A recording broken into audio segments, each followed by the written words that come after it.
ഈ തൈരിനെ നിങ്ങൾ എത്ര പേര് ഡെയിലി നിങ്ങളുടെ ഭക്ഷണത്തിൽ ഉൾപ്പെടുത്തുന്നുണ്ട്? ഇതിൻ്റെ ഗുണങ്ങൾ എന്തൊക്കെയാണെന്ന് നിങ്ങൾ ചിന്തിച്ചിട്ടുണ്ടോ? അത് ഞാൻ പറയാം.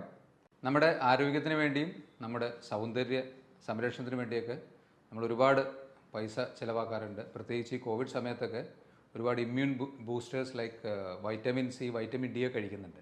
എന്നാൽ നമ്മുടെ വീട്ടിൽ തന്നെ സിമ്പിളായിട്ട് ഒരുപാട് ഹെൽത്ത് ബെനിഫിറ്റ്സ് തരുന്ന ഒരു കാര്യത്തെക്കുറിച്ചാണ് ഞാൻ പറയാൻ ഉദ്ദേശിച്ചത്. ഹലോ ഫ്രണ്ട്സ്, ഞാൻ ഡോക്ടർ അഭിരാം. നമ്മുടെ ആരോഗ്യത്തിന് വേണ്ടിയും നമ്മുടെ സൗന്ദര്യ സംരക്ഷണത്തിന് വേണ്ടിയൊക്കെ നമ്മൾ ഒരുപാട് പൈസ ചിലവാക്കാറുണ്ട്. പ്രത്യേകിച്ച് ഈ കോവിഡ് സമയത്തൊക്കെ ഒരുപാട് immune boosters like vitamin C, vitamin D ഒക്കെ കഴിക്കുന്നുണ്ട്. എന്നാൽ നമ്മുടെ വീട്ടിൽ തന്നെ സിമ്പിളായിട്ട് ഒരുപാട് ഹെൽത്ത് ബെനിഫിറ്റ്സ് തരുന്ന ഒരു കാര്യത്തെക്കുറിച്ചാണ് ഞാൻ പറയാൻ ഉദ്ദേശിച്ചത്. അതിനു മുൻപ് പ്രോബയോട്ടിക്സ് എന്ന ഗ്രൂപ്പിൽപ്പെട്ട, അതായത് നമുക്ക് സഹായം ചെയ്യുന്ന ഒരു ഗ്രൂപ്പ് ഓഫ് സൂക്ഷ്മ അണുക്കളുണ്ട്. നമ്മുടെ ശരീരത്തിലെ എല്ലാ സ്ഥലങ്ങളിലുമുണ്ട്. പ്രത്യേകിച്ച് നമ്മുടെ ചർമ്മത്തിലും നമ്മുടെ ദഹന വ്യവസ്ഥയിലും കുടലിലൊക്കെ ധാരാളമായിട്ടുള്ള ചില ബാക്ടീരിയകളുണ്ട്. ശരിക്കും പറഞ്ഞാൽ ശരീരത്തിൽ കോടിക്കണക്കിന് ഇത്തരത്തിലുള്ള സൂക്ഷ്മ അണുക്കളുണ്ട്. അവയിൽ നല്ലൊരു ശതമാനവും നമുക്ക് അണുക്കളാണെങ്കിലും നമുക്ക് ഉപദ്രവം ചെയ്യുന്നില്ല. കുറച്ച് അണുക്കൾ, ഇത്തരത്തിലുള്ള സൂക്ഷ്മ അണുക്കൾ, ബാക്ടീരിയ പോലെയുള്ളവ നമുക്ക് ഗുണം ചെയ്യുന്നുമുണ്ട്. അതിനാണ് നമ്മൾ പ്രോബയോട്ടിക്സ് എന്ന് പറയുന്നത്. നമ്മുടെ കുടലിൽ ഏകദേശം 300 മുതൽ 500 ഇത്തരത്തിലുള്ള ടൈപ്പ് സൂക്ഷ്മ അണുക്കളുണ്ട്. അപ്പോൾ അതിൽ നമുക്ക് മാക്സിമം യൂസ് കിട്ടുന്ന ചില ഇത്തരത്തിലുള്ള പ്രോബയോട്ടിക്സിനെ വർദ്ധിപ്പിക്കുന്നതിന് വേണ്ടി നമ്മുടെ വീട്ടിൽ വളരെ സിമ്പിളായിട്ട്, എത്ര പേര് ഇത് യൂസ് ചെയ്യുന്നുണ്ടെന്നറിയില്ല, ഉപയോഗിക്കാവുന്ന ഒരു ഭക്ഷണമാണ് യോഗേർട്ട് അഥവാ തൈര്. ഈ തൈരിനെ നിങ്ങൾ എത്ര പേര് ഡെയിലി നിങ്ങളുടെ ഭക്ഷണത്തിൽ ഉൾപ്പെടുത്തുന്നുണ്ട്? ഇതിൻ്റെ ഗുണങ്ങൾ എന്തൊക്കെയാണെന്ന് നിങ്ങൾ ചിന്തിച്ചിട്ടുണ്ടോ? അത് ഞാൻ പറയാം. ഒരു കപ്പ് തൈര്, അല്ലെങ്കിൽ ഏകദേശം ഒരു 100-150 ഗ്രാം തൈരിൽ നമുക്ക് ഡെയിലി ആവശ്യമുള്ള കാൽസ്യത്തിൻ്റെ 50% കിട്ടുന്നതാണ് പറയുന്നത്. പ്രത്യേകിച്ച് വെജിറ്റേറിയൻസൊക്കെ ആണെങ്കിൽ B12, വെജിറ്റേറിയൻസിന് വരുന്ന വലിയൊരു ഡെഫിഷ്യൻസിയാണ് B12 എന്നുള്ളത്. നമ്മുടെ ഞരമ്പുകളെയൊക്കെ ഇത് ബാധിക്കാൻ സാധ്യതയുണ്ട്. B12 കുറഞ്ഞാൽ. B12 തൈരിൽ ധാരാളമുണ്ട്. ഇതുകൂടാതെ മഗ്നീഷ്യം, ഫോസ്ഫറസ്, സെലീനിയം, ഇത്തരത്തിലുള്ള എലമെൻസും ഇതിൽ ധാരാളമുണ്ട്. ഈ ഫോസ്ഫറസൊക്കെ നമുക്ക് എല്ലിലേക്ക് കാൽസ്യത്തെ വലിച്ചെടുക്കാൻ സഹായിക്കുന്നതിൽ വൈറ്റമിൻ ഡി പോലെ തന്നെ ഒരു പ്രധാന റോളുള്ള ഒരു എലമെൻ്റാണ്. അപ്പോൾ ഈ കാര്യങ്ങളൊക്കെ മാക്സിമം ഉള്ള ഒരു ഭക്ഷണമാണ് തൈര്.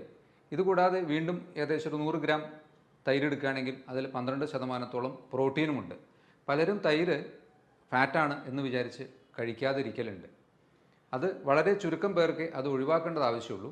ബാക്കി എല്ലാവർക്കും പല രൂപത്തിൽ ഈ തൈരിനെ 2-3 തവണയൊക്കെ ആയിട്ട് ശരീരത്തിൽ എത്തിക്കുന്നത് വളരെ നല്ലതാണ്.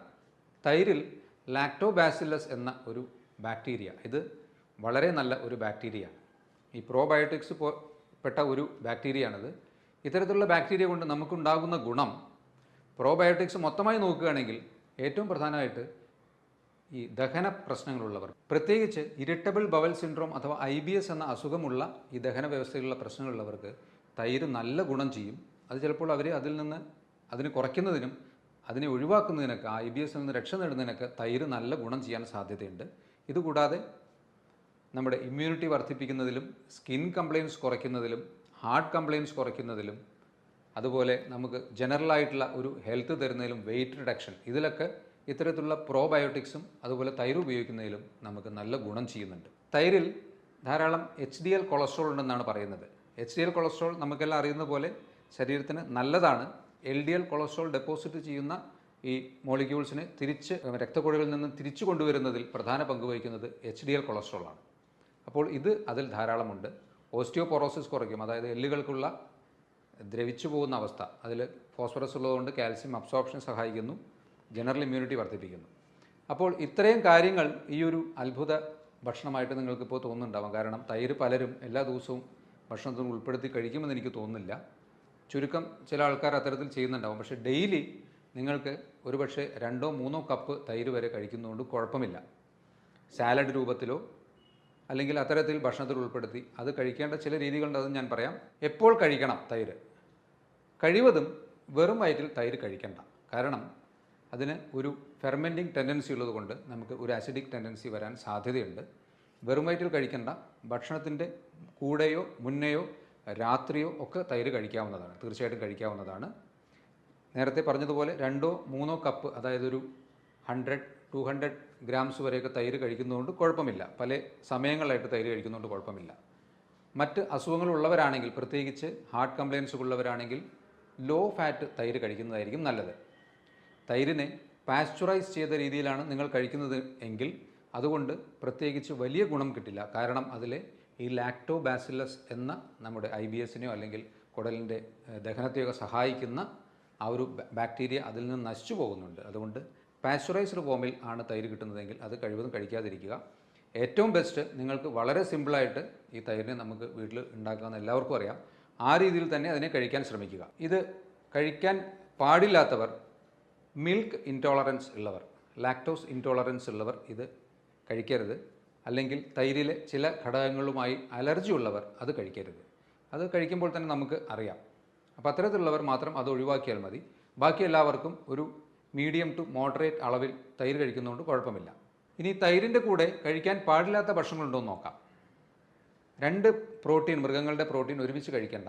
അതുകൊണ്ട് ചിക്കനോ അല്ലെങ്കിൽ മത്സ്യം അത്തരത്തിലുള്ള ഭക്ഷണങ്ങളുടെ കൂടെ കഴിവതും തൈര് കഴിക്കാതിരിക്കുന്നത് നല്ലതായിരിക്കും.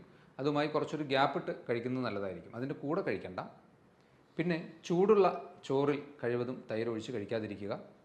2 കാരണങ്ങളുണ്ട്. ഒന്ന്, അതിൽ ലാക്ടോബാസിലസ് എന്ന ബാക്ടീരിയ നശിപ്പിക്കപ്പെടും. അപ്പോൾ നമുക്ക് അതിൻ്റെ ഉദ്ദേശിച്ച ഗുണം കിട്ടുന്നില്ല, പ്രോബയോട്ടിക്സിൻ്റെ ഗുണം കിട്ടുന്നില്ല.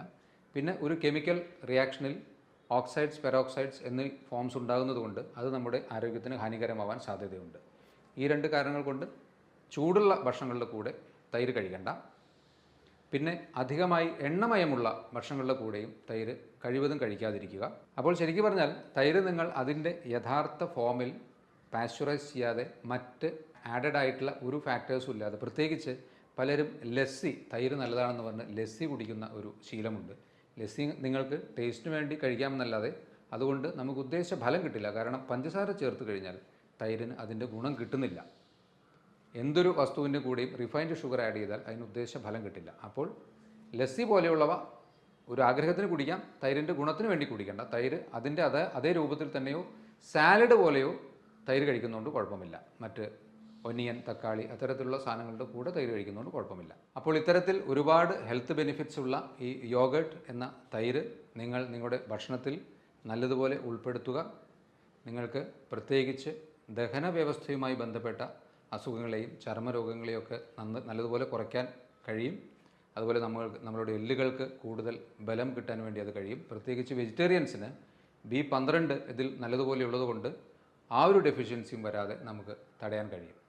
അപ്പോൾ ഇത്തരത്തിൽ മറ്റൊരു ടോപ്പിക്കുമായി വീണ്ടും കാണുന്നത് വരെ ബൈ.